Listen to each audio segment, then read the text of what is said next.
Hey, this is Seth with TSI Talks, episode number 4. I've got Ibe Denaux with the developer behind the poetry-based deck builder Verses of Enchantment. How you doing? I'm doing fine, thank you. How are you? I can't complain too horribly much other than the fact that it's your evening and my morning. Yeah, that kind of sucks. But I would say I'm happy to be here. I'm happy to be on your podcast. We're absolutely glad to have you. Ibe, why don't you tell us a little bit about yourself, where you came from, what your background is, and then we'll get into the game. Okay, so yeah, my name is Ibe, full name Ibe Denaux. I'm from Belgium, so a little way away from you, I would say. I've been in the game industry for only a few years, actually. So I finished up with Verses of Enchantment 2 weeks ago about, and I've worked on that game for about 2 years and a half. Before that game, I did another game, but that was more of a hobby project, and I didn't do Verses of Enchantment full time myself. I actually was first an engineer, mechanical engineer, and then I was a teacher in the data science and artificial intelligence. But once I saw my chance to do game development full time with Verses of Enchantment, I kind of took it. I went to the government of Belgium and I asked for some funds to make this a reality, and they agreed. I was maybe super happy. I think one of the happiest moments of the recent years. And now I'm here. Now I'm still making games. So yeah, that's where I'm at. That's something that we don't see in America, is the government funding of the art. And sometimes we do see it in like movies.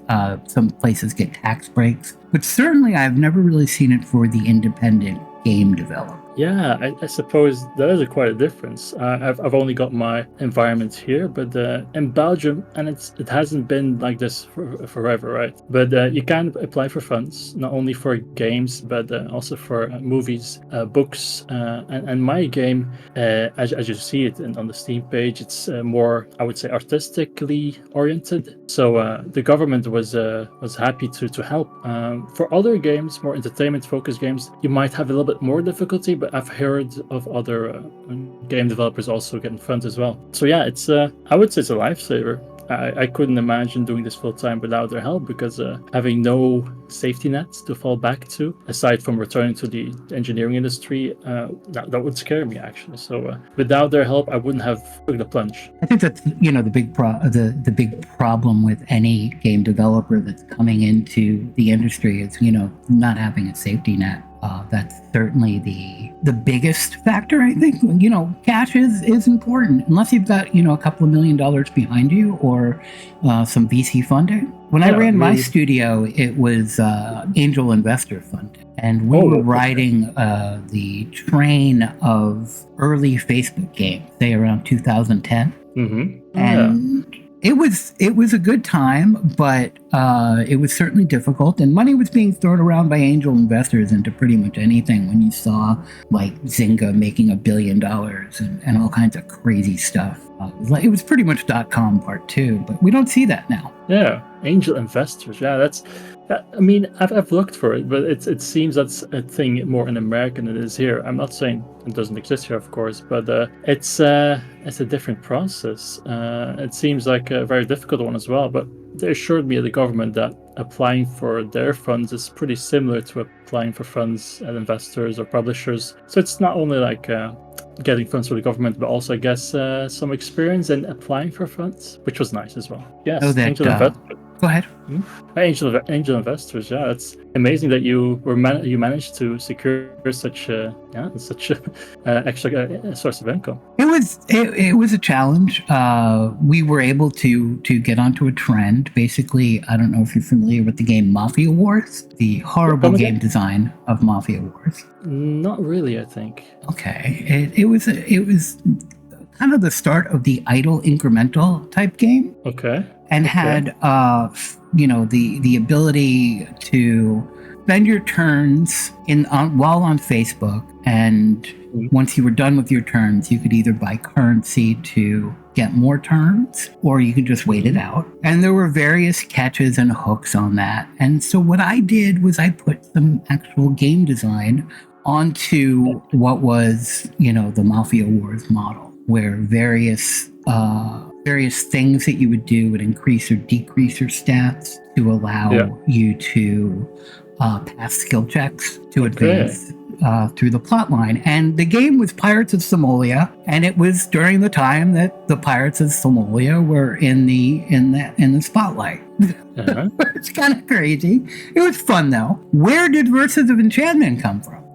From a different source, I would say, but it came actually from the poetry itself. So I started off making a prototype for the AI that made the poetry about 2.5 years ago, back when I was teaching data science and AI. And I thought, wow, there was something there. I was surprised at the state of generative AI some years back, and I thought maybe I could make a game out of this. It was the first thing I was thinking about. Maybe I could gamify this, and then the rest followed. So the poetry was I used a public domain data set, or I made my own public domain data set from Shakespeare, Keats, Homer, and that was 18th century focused mostly, the style of poetry. So the art assets followed. There's also public domain art assets from great painters that I use, because I'm not a painter myself, unfortunately. I'm more of a coder. But slowly, from the poetry, from the artsy vibe, the rest of the game followed as well. So yeah, it started with the poetry, a very experimental idea. I thought like, oh, I should gamify poetry somehow. And then I came to card games. I liked Slay the Spire as well. I liked all the card games, the roguelike deck builds that came out of Steam. So I thought that's a pretty popular genre, and I can see a link between card names and themes inside the poetry. So yeah, that's how I gamify poetry. I guess it's not exactly the same as the Facebook game we're talking about. Oh no, certainly not. I'm a big roguelike deck builder fan from the get go. Probably I started with the board game Dominion, which was oh yeah, the start of the genre, and then went to Ascension. Yeah. And then when Slay came out, I missed Dream Quest, which I guess was the original one for for PC. But yeah, Slay actually I bounced off of it. But when Monster Train came out, oh my god, I was hooked. Oh yeah, so you've been on the same train as I have been. Then because Dominion is on my shelf here in the living room. I've played Dream Quest, I've played Slay the Spire, and Monster Train. I loved as well. It's I don't know, something about roguelike deck builders. It's got you hooked. It's so addictive. It's my guilty pleasure when I just want to mindlessly do some runs. Yeah, absolutely. You want to play a game, but you don't want to get involved in something that's going to wreck your brain. So you load up a deck builder, and the next thing you know, 2 hours have gone by and you've got a meeting in 6. Exactly. Yeah. I think they'll be popular. Oh, go ahead. Let's take a step back, and why don't you tell our audience or listeners, whatever you want to call them, fans, what Verses of Enchantment is and what it does differently to set it apart from the standard model. Yeah, I talked indeed about the boat, etc. But what do you actually do in the game? That's a big thing. So to set the stage, you're a wizard first and foremost. You're a wizard traveling the world of Verses of Enchantment, and in this world, magic and poetry are one and the same. So you travel the world, you meet wizards, and you duel them, kind of like a Magic the Gathering kind of duel. You have your deck of cards. You draw from those cards, you play those cards, and for every 3 cards you play, these cards have names like love, hate, war. For every 3 cards you play, the next turn, you get a poem generated from those card themes. And inside that poem, words are highlighted again. Again, the same words. The names of cards in the game are highlighted in that poem. And the twist of the game, that hook, that unique feature, is that some card effects require these words to be present in your last poem. Like, for instance, if you have a card in your hand, a card called Love, and your previous poem is about positive themes, you could maybe heal yourself. Or if you have a card in your hand called Sword, and if your previous poem was more gloomy, more negative, you could damage your opponent, and that way you could win the duel and learn new magic from them, learn new cards, get the cards, build your deck, and continue on the world. So that's the main gameplay loop of Verses of Enchantment, and that unique thing was the start of the game itself, the poetry. So I had to, I think, work backwards. Instead, I didn't really start from a deck building game. I started from a very weird concept and just thinking how to normalize this, how to gamify this experimental poetry concept, and I ended up with a deck building game. That's fantastic. Yeah, one of the things that impressed me about the game is when I first loaded it up and realized that there was a sense of permanence where you were setting up the next turn with the various gloom. I can't remember them off the top of my head. Glooms, brilliance. Yes, nature, yeah, indeed. Oh, you got 2 of 5 indeed. Got nature as well. You got ego, and I think we missed passion as well. Passion, yes, of course. Yes. So yeah, indeed, you have those 5 themes, and that permanence that you mentioned is like you have to play 3 cards a turn, and you get 3 cards a turn as well. And sometimes you don't have any good cards to play, but at least you can think about that permanence, about the effects of the cards that you play, even though they don't have direct effects like damaging or healing yourself. They create a poem on your next turn, and by combining these themes together, like these types of cards, like these 5 types, you can make a poem for your next turn that will be useful at least. Like so, these 5 themes are the main types of cards, right? These are the literally colors. Yeah, the colors. Yeah, the color coded indeed. Yeah. So brilliance, for instance, are card names that are positive or about human creativity, like voice or music or just light and the sun. While the gloom is the opposite of that. It's like darkness. It's silence. It's sword. It's violence. It's more negative literary themes. Passion is about human emotion. Nature is trees and stuff. You can imagine that part. And ego is the last one. Is pretty interesting. Is about humanity, more like it's the things, human concepts, more like time or king or social constructs, like a home or other things. And these words are just classified in those 5 themes, and from the combinations of those themes, you get those unique poems. You get the poem that is mostly about love, or mostly about hate, or other themes that you can use to trigger card effects. Are you doing any tracking in the game to find out which of the archetypes or colors or whatever you want to call them is most popular? And why is it gloom and passion? Yeah, it's a good question. I was considering tracking and collecting data because with my data background, I want to have more data, but I didn't do it in the end. I didn't want to track my users in that way. I didn't want to invade that privacy in that way. So, I mean, it's not really invading privacy. It's like, metrics, but still, I thought I want to have a standalone project, not to feed data back to me, just for players to enjoy with. But it would have been gloom and passion, I think. I think those are the... They're interesting themes, and like I've had a friend now who finished the game, and he said, "Yeah, I just made a damage deck, just all cards damage, as much damage as possible." And in the end, only when he lost against, I think, the 20th wizard, he considered changing up his tactic. So it's everyone has his preference, I guess. Well, and the funny thing about deck builders is there are so many people that are out there that have just been playing them for so long they get attuned to all the ways to break the game, and some deck builders encourage the breaking of it. I would definitely say that Monster Drain and Slay, that model, encourages breaking the game. Mm-hmm. Yes, it's a very interesting aspect, especially for Slay the Spire, that powerful feeling that you get when you get your combo running, or you get that all powerful thing in your deck that just lets you steamroll the game. And it's really hard to replicate that, I've realized. And so in my game, you can build your deck at any given moment when you travel the overworld. You just collect new cards and you reconfigure a deck. It's the main mode, the campaign mode. That's like a roguelike deck building game, while you have a different mode, the Gauntlet mode, which is pretty much just a roguelike deck builder game. Mm-hmm. But the cards are the same in both modes. So I couldn't really make a all powerful combination until you get to more of the end of the game. So at the start, I have to, temper the cards that you get without the player just discovering one combination of deck or cards that just lets them win the game. So it's pretty hard if you also try to make that campaign mode that more procedural or that more slower kind of mode alongside the roguelike mode. One of my mutuals and friends, I also helped test this game, Vault of the Void, which is another deck builder. I think it's excellent. Oh yeah. I played that one. Yes.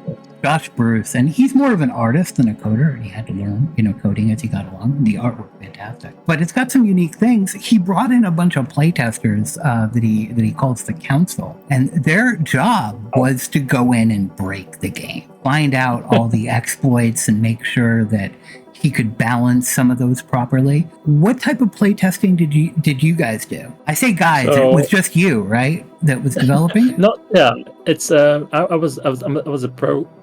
I'm the programmer and the designer and animator, but I did have some freelancers work for me as well, like Rupert Cole, who did the music, Tita Lula, who did the sound effects, and some Evelyn, who did illustrations. So I did had some help. I wouldn't say it's a full solo project, but yes, for testing early on. So after the prototype was completed and I had something to give to people, I just indeed gathered a bunch of people who wanted to break and test the game for me, and I tried to collect not only roguelike deck building gamers, but also casual gamers, because the style of the game is inviting to a larger portion of gamers, that people who don't usually play card games, who are just interested in the poetry and the public domain artwork, etc.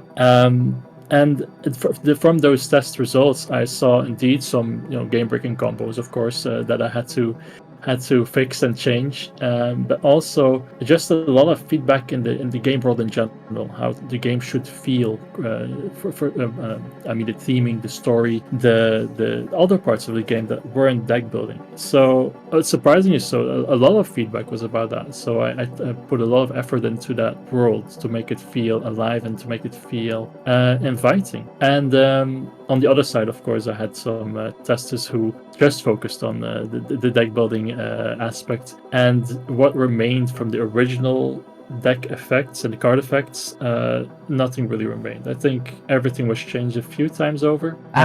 Yes, but it was kind of not the hardest part to change. I wasn't really focusing on that much early on the game, and it wasn't that much work to change things up. I just collected or made a lot of spreadsheets. a lot of spreadsheets to try and balance all the game aspects. And in the end, I'm now surprised on the release version that I haven't had much feedback on the balancing aspect. I expected that to be the number one feedback, like this card is too powerful, or this card is too weak, or this wizard is kicking my butt over and over again. But so far, no, not really. I wouldn't say it's perfectly balanced, but it seems like players roll with it. They like it as this for now, so I'm content with that. Does the AI cheat? Excuse me? Does the AI cheat? Does it have perfect knowledge, or does it? Or so the decks are kind of built for that AI to work with. So the AI, it's pretty interesting thing. So apart from the AI that makes poetry, we have a different AI indeed that does the wizard knowledge, and they don't cheat. They just make very good simulations. So since you have a card game, you have a lot of processing power just to let the AI run simulations on all the possible things that could happen in a duel. Mm-hmm. And that makes them pretty powerful. So I did, the first AI I made was actually a little bit too perfect, too strong. They always made almost perfect choices, actually.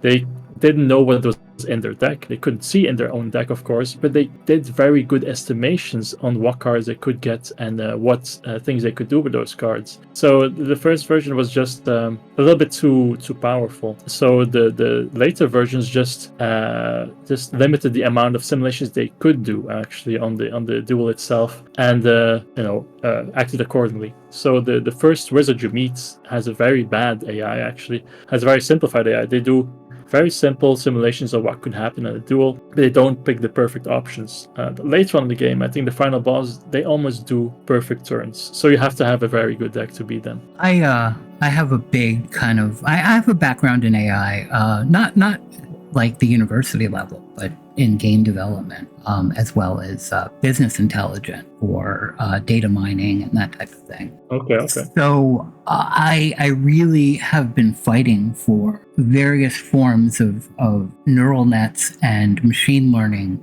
to go into strategy games, because I find strategy games to be a little too easy once you learn how to cheese the AI. They all have various forms of traps, and I got together with Teresa Duringer of Temple Gates Games. Do you know her? Not really, no. She's the team behind Roll and Race for the Galaxy, the board game conversion, as well as Dominion. Or Dominions. Sorry. Oh, wow. Or Dominion, yeah. And all the expansions, all like 13 expansions for Dominion is in there. And they're using this AI that was developed by Keldon Jones, which is a offshoot of the, what is it, GT Gammon, I think is what it's called, or TD Gammon, which was a backgammon AI. And so basically it went through multiple iterations of learning the best moves and the best card combinations playing against itself from ground zero, not knowing any rule. And they built that. They did the machine learning set, and then they built that into the game. And the game actually has a small neural net that's firing and processing and attempting to do this. It's a really great AI, and it's possibly one of the best AIs I've seen in a strategy game. Race and Roll for the Galaxy, I 100% recommend checking out. And same thing with Dominion, of course. But I got a chance to talk with her on a podcast, and we were discussing strategy in AI games. And I think the next one that we do, we should bring you into it because you have that background. I could literally talk for 5 hours about AI in games. So. Oh yeah, I'd love to. I mean, it's an interesting subject, especially nowadays. I mean, AI had a very long history that people don't really realize always. So it's nice to talk about a little bit before the generative AI boom, which is it's what's being applied now in games. Yeah. How do you feel about the generative AI that we're seeing now? Your Midjourney, your GPT, which I like to call Chat Geppetto. I'm very conflicted, I would say. The ways that generative AI are being used right now are a bit unethical, in my opinion. At least the large ones, Midjourney, and ChatGPT, both of them. Since the data being used itself, for text data, you can argue it's fair use. It's not, you don't really have to have copyright, etc. But for visual data, it's going to be, I think, in the future very illegal to use data that's not yours to make these nice, pretty pictures with. So a few years ago, I was already in that world, and I think most people who come from that world, they know not to use data that's not yours, and they at least think about the effects that your tool or whatever has on the world. So some of these developments have come a little bit too fast, I feel like, and a lot of people are using the AI in ways that hurt and damage people, hurt their ability to create their own original works. So yeah, I'm conflicted. It's I guess nice to see that AI has come this far, but now it's becoming really dangerous. Not in the AI is going to take over the world, but more in the creative work becomes less meaningful in the world where things can be created and stolen from your data that easily. Yeah. I don't consider what we're seeing now is AI. I mean, it's more along the lines of machine learning than AI, but you can make the argument either way that machine learning is artificial intelligence. Go ahead. Yeah. Go ahead. It's neat, like AI. I use as an umbrella term for all these techniques. I would say, since as a mechanical engineer back in the day, I actually started with robotics, and their AI has a very different connotation. It's not that machine learning exactly, just an umbrella term for all these different techniques, and machine learning being one of them. And so, yeah, of course, in other circles, also other university circles, you would say AI is really, conscious thought is really an intelligent thing. It's not just algorithms and numbers. I come out kind of positive on what we're seeing now on your mid journeys and your stuff like that. What do you feel about Steam banning it outright? I think it's a good move. I think it's a very good Wow. move. It's controversial for me to say that indeed, but the reality is that okay, for indies using AI, I can definitely understand that. If you make your own model, indeed, it's acceptable for sure. And Steam's position is pretty clear. My game is allowed because I use my own data, and the purpose is not to replace any work. But in the future, I think larger corporations, AAA studios, for them to use AI in a way that just replaces human work, I think Steam is anticipating that. I don't think they're intending to hurt the small indies that just use AI as a way to do work that they themselves can't do. So I think we need to be ahead of the curve. I think we need to be anticipating that move from the big industries to replace human work with just a nicely trained AI model on data that isn't theirs. I probably have the hottest of takes in that, I come out positive again for it, and I think Steam is hurting the indies. I don't expect Larian to, have used AI generative art in Baldur's Gate. I think in an environment like that, you wouldn't see success that they're having. One of the things that's so tremendous about the game is all the various artists that they use, and some of those artists predate back to the pen and paper versions of Dungeons and Dragons back when in the 80s and 90s. The writing is obviously done really professionally, but an indie can get a leg up, and I can't draw for crap, and artists tell me, oh yeah, you can draw, you just have to exercise that muscle, and I'm like, no, you don't understand. It doesn't work for me. So something like that would allow me to prototype really quickly and then go in and maybe have an artist clean it. Oh yeah, but that's definitely no issue. It's commercial use that's a bit more iffy. But yeah, for indies, prototyping a development tool, that's a very nice thing. I think it's just that indies are being hit with this AI ban from Steam a lot earlier because indies are just faster to iterate, to prototype, to develop a product to bring to the market. But I don't think that we should have that much faith in corporations not doing the same thing in the future. I'm not talking about Larian, for instance, or other specific corporations, but I think they definitely are looking into it. They're just not that quick to bring something to the market as indies are. So I think Steam is just looking out for that. In the coming years, they'll come up with something just like they had with the NFTs or other things. It just takes a lot longer. I think that as humans, we learn by looking at and consuming media. You can't. I think as humans, we learn by looking and consuming media. People's artworks are reminiscent of say, Salvador Dali or whatever. And in that case, you can't. Once you see something, you can't eliminate it from your mind. Everything influences us. So if an AI is going through and looking at all these pictures of an apple, and it's figuring out the best configuration for an apple, and it's taking something that's copyright written to look at that, isn't that the same that a human is doing though? I wouldn't say so. I mean, indeed, you could. There's no real answer to that, I guess. Yeah. Everyone has a different answer. I would say, indeed, I'm in the camp of it's a bit different because you have that for that argument, you have to consider AI as being almost human-like. The AI, the way it is now, I mean. And I don't think we're there yet. I don't think it's that human-like yet. It's very good at mimicking humans, but if you don't consider AIs to be that human-like yet, you would consider it to be an algorithm that is using that data for a different purpose. So I would say I'm more in that camp. I'm more in AI is for now just a tool and an algorithm that is taking data that's legally not theirs to take. And you could say it's just viewing data, just learning from it, but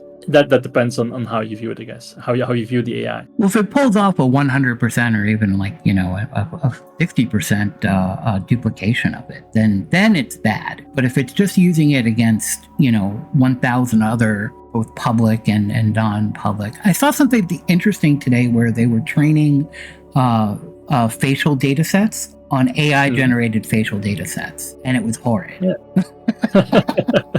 Yeah, that's also a very real problem, I would say, with AI-generated content is contaminating the data pool, the data you can draw from. That's one of my fears, indeed, is that degeneration of AI in the future. That you create things with AI, and to us it looks acceptable. It looks nice. It looks like a human face, I guess. But for AI, it's like to reuse that data as a training set. It's pretty dangerous. You get this really degeneration of quality in the AI output. So if in the future we don't clearly label our AI generated output as being AI generated, I think we'll just get weird outputs like the ones you described. As I understand it, and maybe you can clarify this, the EU is really pushing to get designed by human or a warning label on something that's AI generated. Are you familiar with the stuff that's going on with that? I'm partially familiar. I used to be a bit better on the uptake on the data protection laws, but in general, I would say EU is pretty good with that. I would say they have to be a little bit more strict on AI specifically right now, because they are indeed up pretty quick on the data protection laws, as far as I'm aware. I think everybody should put a tag on their creative projects that says "made by human," assuming it is. Yeah, I guess I did attend a talk by someone about tagging, embedding more metadata in your images, and I guess eventually also AI generated images. I would say it's mandatory, even for text models like ChatGPT, to at least fingerprint your output data, so you can at least avoid that when retraining another AI, as to not have that weird AI incest effect. That's a good way of putting it. I like that. And it makes sense considering, that's exactly what it is.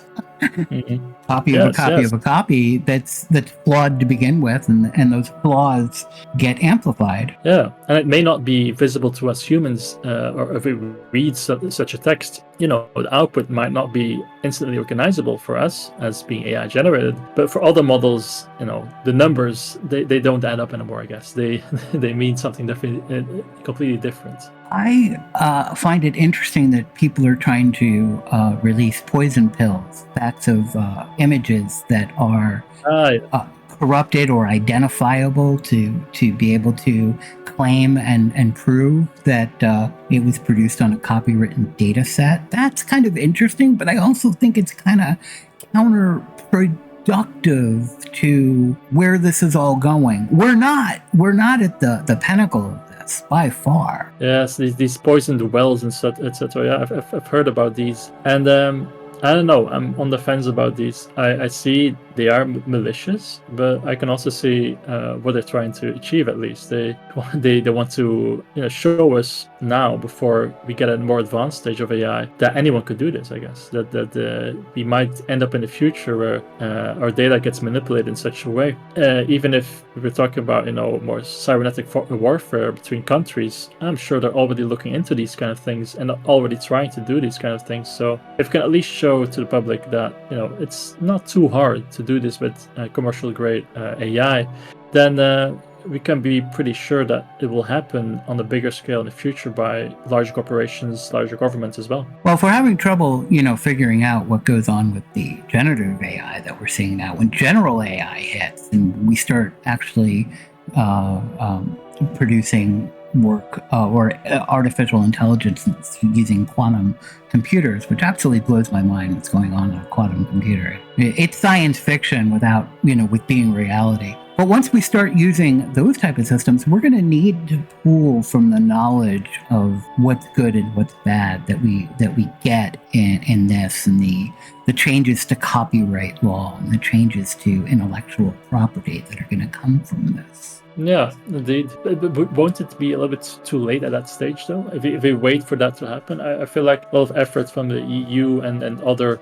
hackers that you described are trying to indeed get ahead of the curve before it's a little bit too late. Well, yeah, that's exactly what I'm saying is we have to get the operating procedures in place now and what's illegal and what's not, the ethical boundaries, or else when this blindsides us in 10 years, it's going to be ugly. Oh yes, definitely.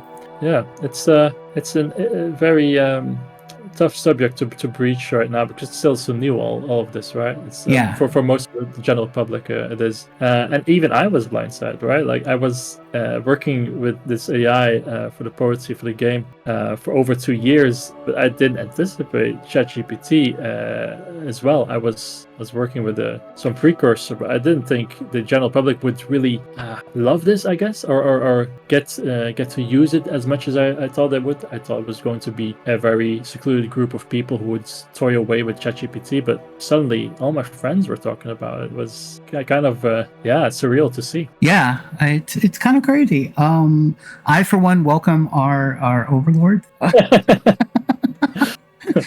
That's a good move, I think. Yeah. As long as it gives me a better, experience in a strategy game, I'm all for it, because I hate the fact that I can't play Stellaris because I think it's a brain dead AI that doesn't understand its own rules.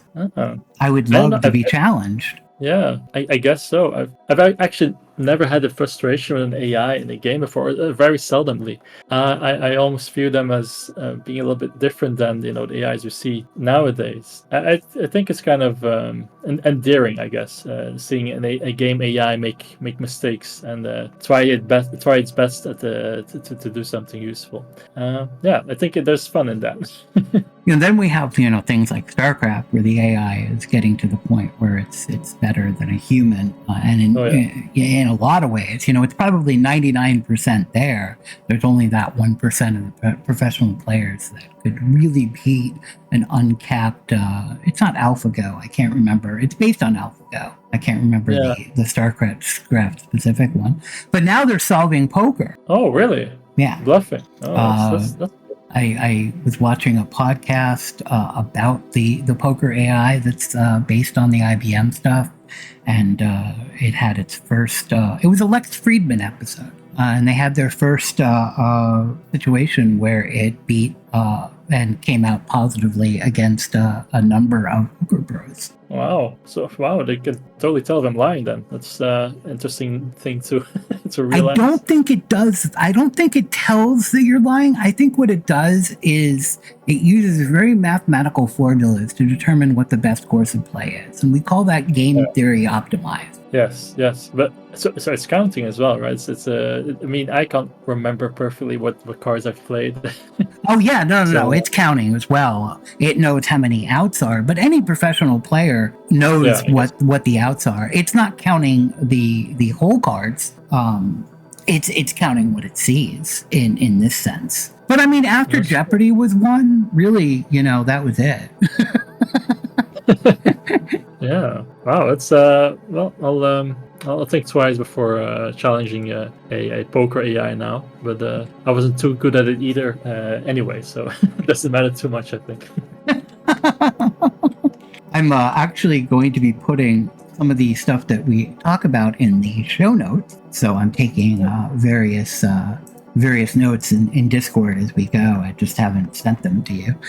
So we're going to have links to the Lex Friedman episode and for Dominion and the Keldon Jones AI stuff that I mentioned. So everybody's listening who is interested in that, don't forget to read the show notes. Mm-hmm. What would you say was the one big thing that you learned as a game developer from Verses of Enchantment? About being a game developer? Yeah. I would say a lot that isn't traditional game development as most people would see it, I guess. Like applying for that fund, managing the project, communicating with all these freelancers, and then getting this project out of there, out of just my computer and out into the wild. That was the biggest learning experience, I would say. It's a lot of administration. It's a lot of planning. It's a lot of mails. It's a lot of your week that isn't spent coding, which is unfortunate because I do like programming away, just sitting in my cave and not hearing from the world for a couple of days. But you can't do that anymore if you're making a project of at least a somewhat a bigger scale than just a hobby project. So that was a nice learning experience, and I kind of want to bring that a little bit more further. I want to see how far I can get in that more project management world before I break, I guess, and see how big of a project I can make with a real team. I think those are good skills to have, regardless if it breaks you. Yeah, it's very stressful. I'll admit it's a very stressful thing to be responsible for the project, to not just work at a company and can just end at 5 and say, okay, I won't think about this for 12 hours and get back to it. So yeah, it's a interesting experience. I'm happy I've learned a lot of things about managing a project like that.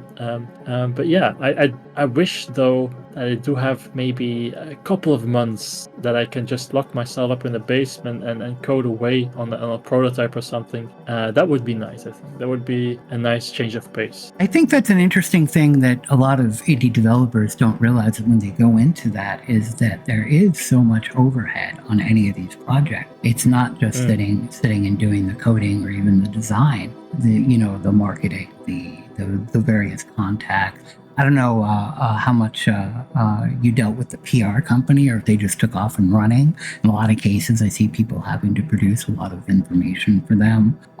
Yeah, it's again a lot of work indeed. It's so even also events, just showcasing your game. I was the one who had to do that. I knew the game the best, so I think it's different if you have a larger team to distribute these tasks to. But at this stage of indie developer, just breaking your way into the game industry, it's a lot of overhead. It's an incredible amount of overhead. Yeah. So yeah.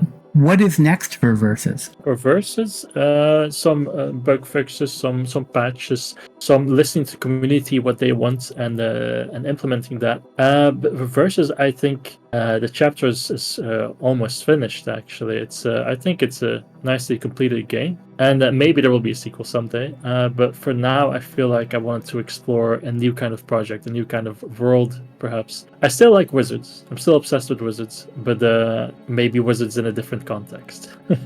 Sure. That's poetry. What would be the genre that you'd like to focus on for a next game type thing? I love simulation type games. So the emergent gameplay is stuff like Dwarf Fortress, RimWorld, stuff like that. I like seeing little ants go about and interact with each other and just make gameplay. The Sims is also a nice example. And yeah, I want to explore that kind of genre because it's similar to a lot of my backgrounds. That robotics is just also a system of systems. And I want to make a little simulation, maybe about wizards, maybe about something else, and see how complex I can make it. So yeah, that's my main interest. But who knows? Maybe I'll end up with a puzzle game or something else. I remember, and maybe this is, us people that are into AI and data science and that type of thing, I think maybe we may be drawn to simulation games as being, similar. Because I remember, every time there was a new game with an AI back in the 90s, like Black and White, or even when The Sims first hit, I was always trying to really go further than the game would allow in that emergent gameplay. Yes. I think indeed they're very much adjacent to these type of games, but still very different still, in the sense that these simulation type games, I love the fact that you can make these white box systems that you know everything about, and the game has full access to all the information to do something with it, versus these more black box systems that we see with these generative AIs, for instance. It's nice to be able to design these systems. I think it's a very satisfying thing if you can hand design these systems and make them interact in a way that is fun. Yeah. If we look at like Crusader Kings or that model, I mean, all it's really doing is taking malices and bonuses and applying those to skill checks. And there's not really a lot of intelligence to it. It's really simulated. And if you look at The Sims, there's a lot of that going on too, where it's just factoring in the needs, and then it goes to a lookup table to figure out, if it has to go to the bathroom, what its options are, and that type of thing. I'd really like to see some deeper AIs come into play with this. And I think the really big stuff that I'm seeing comes in traffic generation for city builders, like Skylines or something like that. That is some very organic system. Those are some very organic systems that are taking the information from many, many different sources and coming up with, best routes or what a favorable route would be. We need to apply that more too. Yeah, that could be indeed fun. Yes, I see what you're saying. I feel like these simple systems that you described in Crusaders, Kings, and Sims, I find them very elegant. Oftentimes, maybe they're less elegant under the hood, but carrying all these numerous simple systems and throw them together to have that complexity come from the amount of systems, or the all these systems working together. I think that's very nice. And then add on top of that, as you described, that more AI that does something with all that data. Yeah, then you have probably a very interesting and nice game. Yeah. What are some of your favorite games? Oh, wow. That's always a hard question. I would say, surprisingly, perhaps detective games. I do like solving stuff. My partner and I, we played Obra Dinn a little while ago, and I loved it. It's like, it's no simulation, it's no roguelike deck building game, but it is solving that puzzle, solving a human puzzle, which is nice. Like Ace Attorney, I love Ace Attorney. I love the Zero Escape games as well. I love those. I'm always on the lookout for a nice new detective game. I think that fantasy of being a detective is a very strong one. Have you looked at Shadows of Doubt? Shadows of Doubt? No. Yes. So it's a detective game. But it's procedurally generated, 100%. Yes. And I'm gonna paste it to the chat. Yeah. I did hear about this only recently. Yes. This one interests me. Definitely, yeah. Yeah, anything that's procedurally generated, I'm there for. I like the Forever game, but I haven't really delved into this one. I need to find more time. I see. Yeah, I've seen this pass by, and I saw early access, so I was just biding my time until it's out. Yeah. But yeah, I would definitely check it out. It seems to be selling really well, and it seems to have some really great reviews for being in early access. We'll see if they can stick the landing, right? But it looks good. Yeah, definitely does. There's also another detective game. It's not procedurally generated, but you know the one, the Case of the Golden Idol. You know that one? I have not played it. I'm looking it up now. Oh, I say detective game, but the setting is quite different from most detective games, and the way you solve the crime, the way you solve the crime at hand is also pretty different. It's not procedurally generated, but it is very charming. It's very addictive as well.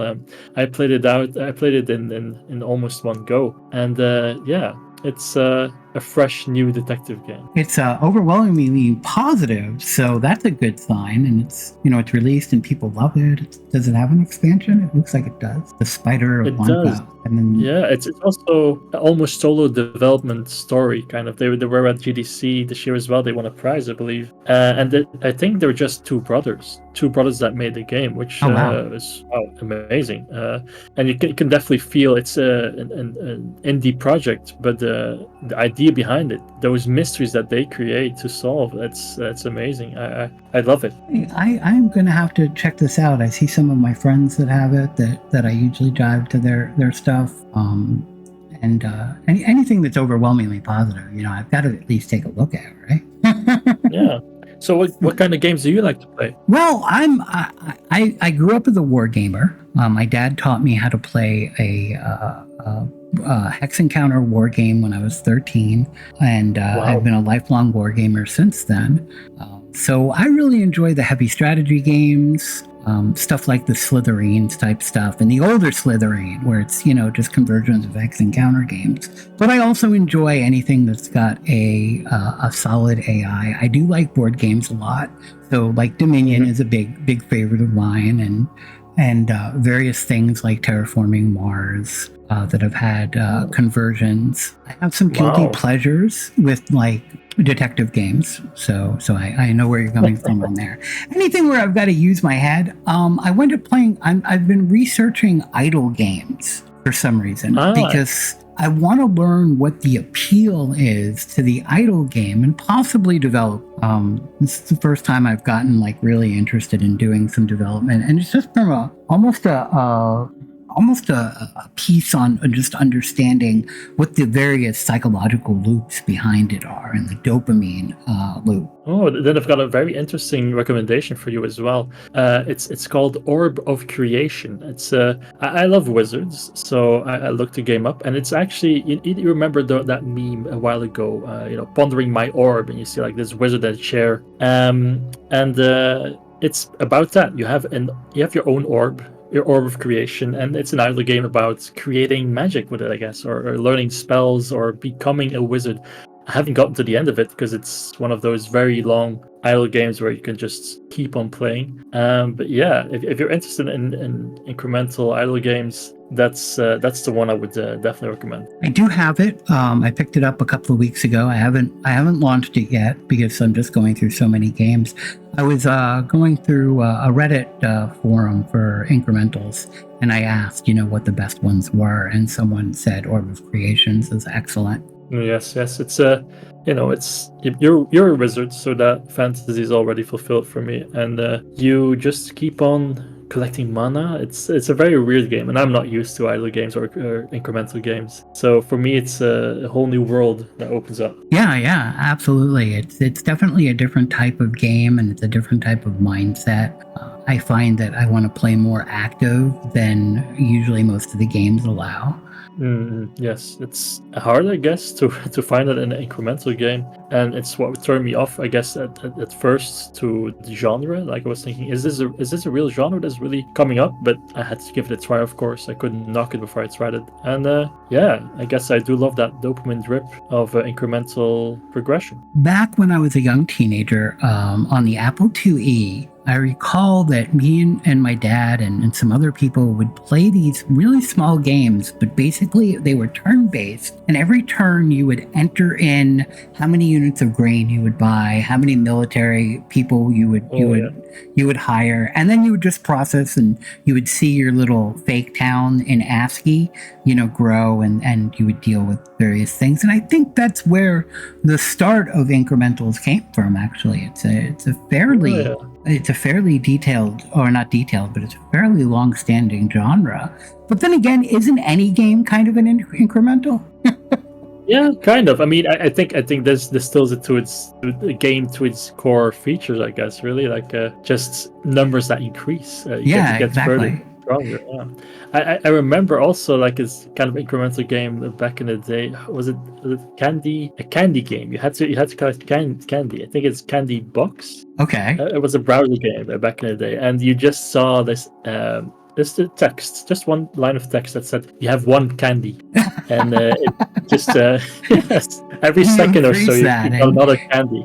Yeah, it increased your candy, and it was lovely. And over time, new buttons would show up that you could buy a candy creator or something. You could buy all these kind of things, and you went on a candy adventure. And the game was really, really long. I remember, spending hours, days on this game because I just wanted to see how far I could get. And at the end, you were just in hell. I think it's still collecting candy. It was kind of a weird, interesting game. It sounds a lot like what would eventually become paperclips, universal paperclips, and cookie clicker. It seems like that was the precursor to that style of game. But yeah, I think that's the big thing that I really enjoy is getting those unlocked, whether it be a new way of increasing your numbers or whether it be a totally new mode. Yeah, I definitely get that. It's very satisfying. It's game feel really put down into numbers. Yeah. I'm trying to figure out an interesting theming for it. I want to go with something where it's breaking the fourth wall and just being very meta about the whole subject. Yeah, it's a good thing. Are you actively developing an incremental game right now? I'm thinking about it. I'm still studying what's out there to get some solidified ideas. I do not have a game design document yet, but I have some rough ideas of where I want to go. The problem is I hate coding. I just absolutely cannot stand coding. I've been coding most of my life, and I'm just done. I understand that completely. But yeah, maybe I guess a game jam is not really the best way to not code, I guess. But you could just get someone to code for you, and you just come up with the ideas, I guess. But yeah. I know so many people in the industry that maybe I can get someone to come on board with me. And some schmuck, indeed. Yeah, some poor guy. I mean, let's face it. The incremental games are not the most complex games to code. You're really, never dealing with AI or anything like that. But I could do most of the non-coding stuff in Unity, like positioning stuff and interface. I can't do art, so I'm going to have to figure that out. But you don't need a lot of art for an incremental. No, I don't think so. You could even get these ASCII generators to help get some of that art in. There's a lot of them. I feel online. I was getting distracted. Go ahead. There's a bunch of procedural generation ASCII generators that are pretty cool. Yeah, I was getting distracted because I opened up the Candy Box game in my other browser, and a Candy Merchant just showed up. And it sucks you right back in. Yeah, this is really the genuine incremental game. I definitely recommend it. But I think part of it comes in as we age and get older.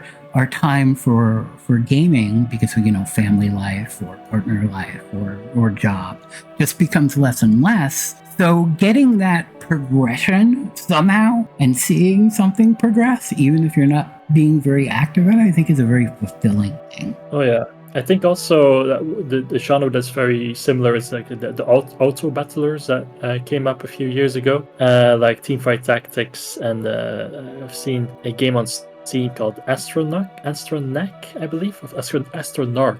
I think it's called. That's a fun one. Oh yeah, it's a fun one. It's very similar. I do like these. It's like not really, I guess, incremental games, but it's just configuring your party, configuring this thing, building your deck, so to speak, and then just letting the game play itself, so that you don't have to think about that, I guess. I like these as well. It's like somewhere in between incremental games and more active games. There's one, I'm trying to remember the name. It's God something. It's done by the same people that did Bruce. Bruce, is that it? REUS? Yes, Rus. Abbey Labs. Abbey Games, indeed, yeah. Yeah, Abbey Games. They're from the Netherlands, actually. I've met them a few months ago when I went to Indigo, which is a convention in the Netherlands, and they were showcasing their new game first publicly, Rus 2. So it's the sequel to Rus. And I was super excited. I loved Rus, and I loved their games. So, Rus was a fantastic game, and the thing is I remembered that one and didn't remember Renowned Explorers, which is what kind of brought them into the mainline. Godhood is the one that I was thinking of, and it's an incremental auto battler. Yes. I played that one. Go ahead. I absolutely love it. It didn't do very well, but I loved it. No. I've talked to him about it. Indeed, it didn't do that well. I also loved it, so I was very surprised to see it.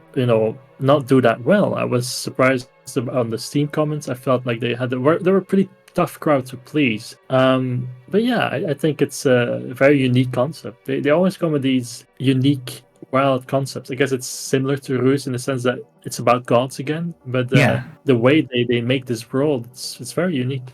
What I loved about the game is the fact that it was, it was a God game, but it wasn't really a God game. The theming was God, but in nature it was just an incremental where you were upgrading and unlocking, and very, very satisfying gameplay. I think what killed them is that it had a long early access, and they actually cut development time because they weren't making money, and so people expected more, even though it did deliver what it set out to do. Mm-hmm. Yeah, it was a long time in early access indeed, and maybe it's also the time where people were getting a little bit sick of early access games, or they were at least becoming skeptical of early access games. So that might have not helped in that process. But yeah, I think it delivered. I've played actually only the release version. I was also lurking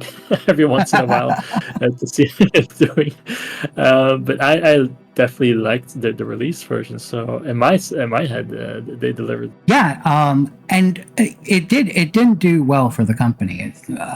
They resurrected themselves with Ruse 2, and I'm very glad to see that. I first heard about Ruse 2 in development, and then all of a sudden Hooded Horse picked them up. And the guys at Hooded Horse they've got their eye on strategy games, and I was really pleased to see them give this game I assume they gave it the funding that it deserves. Yes, that might have been a good new wind in their back. I think they've been running on their Renowned Explorer success for quite a while now, but it's good to have hopefully indeed another source of funding for Reus 2, because I'm excited for it. I can't wait for it to come out, because I've played a demo at that convention, and he was like, "Oh, have you played the first game? Or do you know anything about this game?" I was like, "I know a little bit about it, so I just want to play." And I did play. I did play for 1 or 2 hours because I liked it a lot. It's very fun. I got sent the beta because I do a lot of playtesting, and I'm friends with the Hooded Horse guys, so I always get involved in what's going on there. And I didn't get a chance to play it, and I'm hoping they'll do another beta soon. It was a limited time beta. I got sick, so I was away from the computer. There's never enough time for to do everything, of course, right? But yeah, I didn't know actually that they were being published by Hooded Horse. I only saw the game. I was maybe a little bit too interested in the game itself, as opposed to how they came to be or were developing the game. But where they were going. Well, yes. As I understood it, they closed down shop. So this is really great for them. They've resurrected themselves. They're a good team. They've got some really great ideas. Oh yeah, yes, definitely. Nice world, but I think the world building is definitely one of their stronger points. The gameplay is always very good, but the world, I think they're very inviting. I just want to get in there, join the game. Is there any game that you're really? I'm sorry, I ran over you. No, go ahead.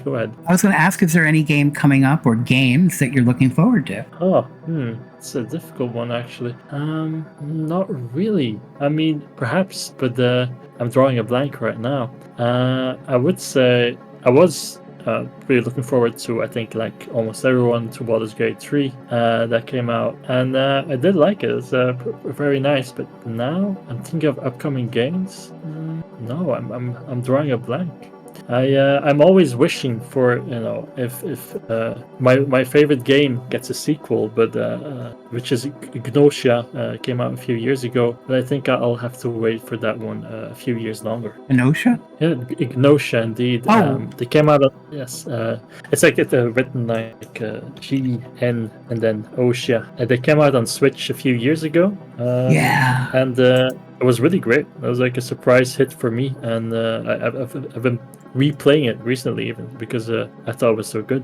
I just found it. It's done by PlaySim. They do a lot of mobile games too, as well. Yeah, yes, and then the company, the developers is Petit Depot. I think they're called the Petit Depot, Japanese company, and they also did Unholy Heights, which is like kind of also similar to game where you are a demon lord and your tenants are Oh, I played that. a That demon. is fun. Ah, yes, it's from the same developers. It's crazy, and I didn't know either that they made Kenosha as well as Unholy Heights until I looked them up. Might have to But check yeah, that out. they're great. That's why I like doing these talks. I always get some new directions on some games to look at. Mm-hmm. One of the big Yes, ones I was it's, looking forward to this year just came out the other day in early access, but it looks good. It's Book of Hours, which is done by the Comic Con?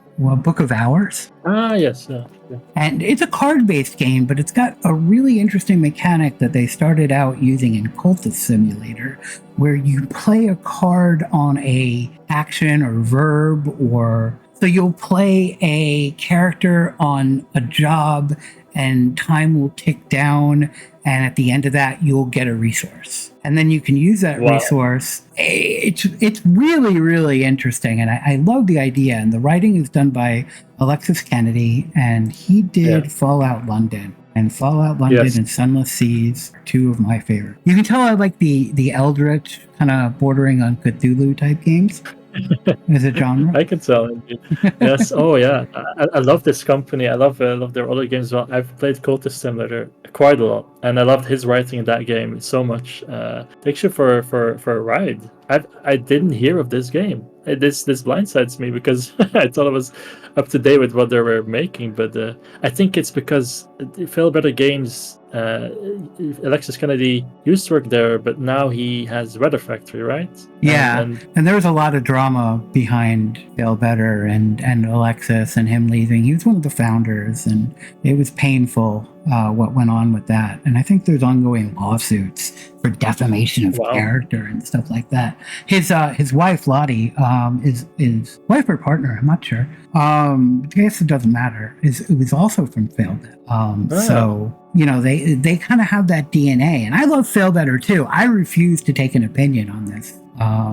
You know, and Phil Better will probably cut me off because of that. Wow. I had no idea, actually. Yeah, it's some crazy stuff that went on, and Alexis will post about it, and I'll just be like, I don't want to read this. I don't want to know. Wow. Well, I like you too much to see this. Yeah. Oh, that's kind of heartbreaking indeed to hear that, because I love both their games and Phil Better games still. Mask of the Rose, was it, that came out recently? Yes, Mask of the Rose. I've yet to play that one as well, but the look and feel of these games, that's amazing. Like it's so you don't get these anywhere else. I feel like these typical Victorian mystery vibes. No, absolutely not. Instead of other Call of Cthulhu games, they get there, but I like this hand-drawn feel as well very much. You know, I'd like to see more Cthulhu games that aren't first-person exploration games, and because I think there's just such tremendous ability, or there's tremendous untapped ideas. That's not the word I'm looking for, but untapped potential. There we go. For that style of 1800s, and that's why I liked Sunless Seas so much. The gameplay in Sunless Skies is better, but the writing in Sunless Sea is better. You can tell that Sunless Skies did not have Alexis. I can tell. I'll agree in that sense. I've played both, and I didn't know exactly what I didn't perfectly like about Sunless Skies, but yeah, it may have been that. I still like Sunless Skies quite a lot. It's beautiful, it's atmospheric, it's nice. But Sunless Sea has that more of a isolated vibe, that kind of darker tone. I feel like you have no way out. While Sunless Sky has a more, I wouldn't say fantasy, but more a exploration vibe, more of a discovery. Like, oh, this is a wonderful world. But still some Elder Scrolls thrown in there, of course. But I felt like I was less afraid in Sunless Skies than I was in Sunless Seas. Yeah. And Yeah. Book of Hours isn't really, it doesn't have that driving terror and horror under the surface. It kind of does, but it's not meant to be a challenging game where you're going to wind up getting eaten by your crew or something at the drop of a hat. But Yeah. it still has the depth that you can kind of bring it there and to be, a harder style game if you want, but it's totally optional. And I think that's a fantastic idea. Mm-hmm. I like this existential dread that he brought in Cult of when they Cultist Simulator. Yeah. And so I hope that to find that here as well. Yeah. And you're right about this 2D world, this Book of Hours. That book is very evocative. It feels like a book, and bringing that eldritch horror in that book style is, I feel, more scary or more dreadful than bringing it in first-person shooter. Instead of throwing tentacles at you, you read about it, which is pretty strong, I feel like. Well, the mind is always more powerful than the eyeball, so to speak. The things that I've conjured in my mind reading various books are much worse than when they were brought to the screen or whatever various incarnations. Yeah, that's well put indeed. Yeah. I'm looking at the Steam page of Book of Hours right now, and it's releases in less than an hour. So I know what to do this evening, honestly. Oh, it hasn't hit yet. Okay, and it's not early access. My bad. I guess. I wonder. I can't release this podcast until it releases because I'm under embargo. No, I'm kidding. There's no embargo on it. I could actually stream game footage at this point. Besides, I'm not going to get this edited until next week anyway. Oh, luckily indeed. Yeah, no, I'm just seeing it right now. Oh wow, good that you informed me of this because I'm pretty excited. Yeah. So, what's the next step? Where are you going? And are you going to be going into the development of a second game? Are you going to take some sort of a break? What does it look like? I've been considering both indeed. Like our partner is really encouraging me to take a break because I've been at it for the last 2.5 years, almost without breaks, and I have to stop the train or slow down the train just a little bit. So I'm probably just going to make a small project because I have to be busy with something, I guess.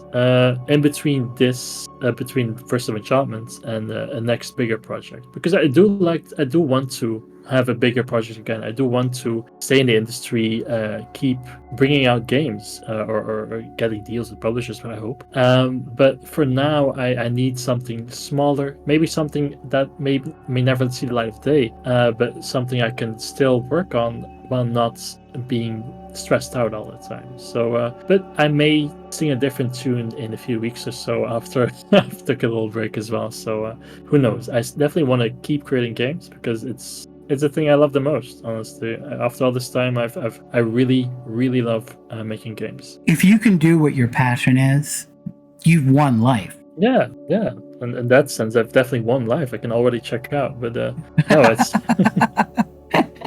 I've made it this far, so I definitely want to see how much further I can get. I think Versus is a great game. I think everybody should play it. I'm a fan of it. It's certainly not Slay the Spire or anything that you're going to play 1,000 hours, but not all games have to be that. Mm-hmm. Indeed. You had mentioned go ahead. I think the atmosphere, etc. That is a very strong point of the game. So I'm happy to have, I think, nailed that part. So yeah. Yeah. Well, the atmosphere is certainly very unique with the poetry appearing at the top of the screen, and I also really liked how I want to call them colors or aspects. Going back to my Magic the Gathering days or something like that. I really like how that worked out, where you would literally have to plan what your next move was and save cards strategically.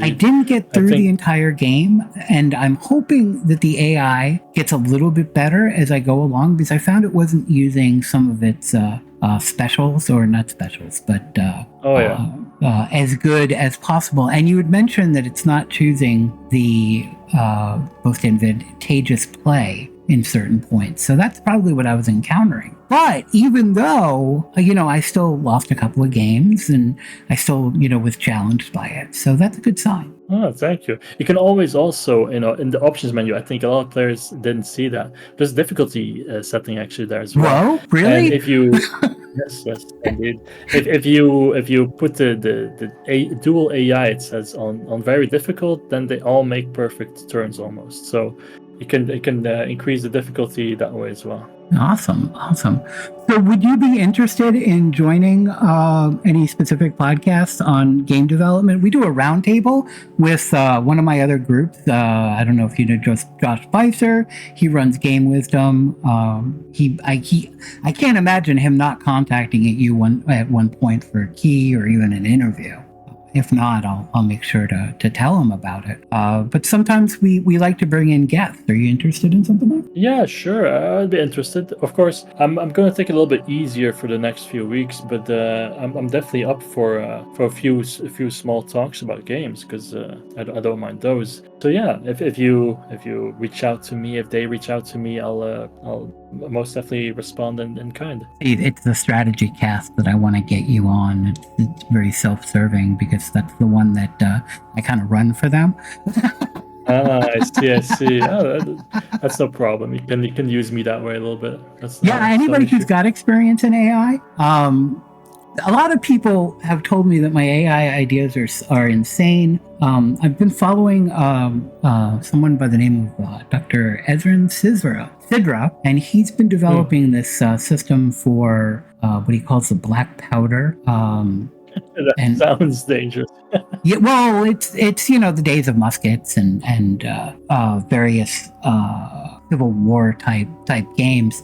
His AI is absolutely brilliant. He's been doing it for as long as I've been alive. I remember playing Universal Military Simulator back in the early 90s, and now he's about to come up with his big new one, and it's getting a lot of attention. Some of my friends are doing board games for the military for simulations that they're running, and so I'm all over AI and practical applications and learning applications for strategy games. Wow, yeah, it's very impressive stuff you're talking about. It'd be interesting to see if you could license, I don't know if this is even possible, but my mind works like this, Verses of Enchantment out to schools for some of the poetry classes, just to see what can be done with generative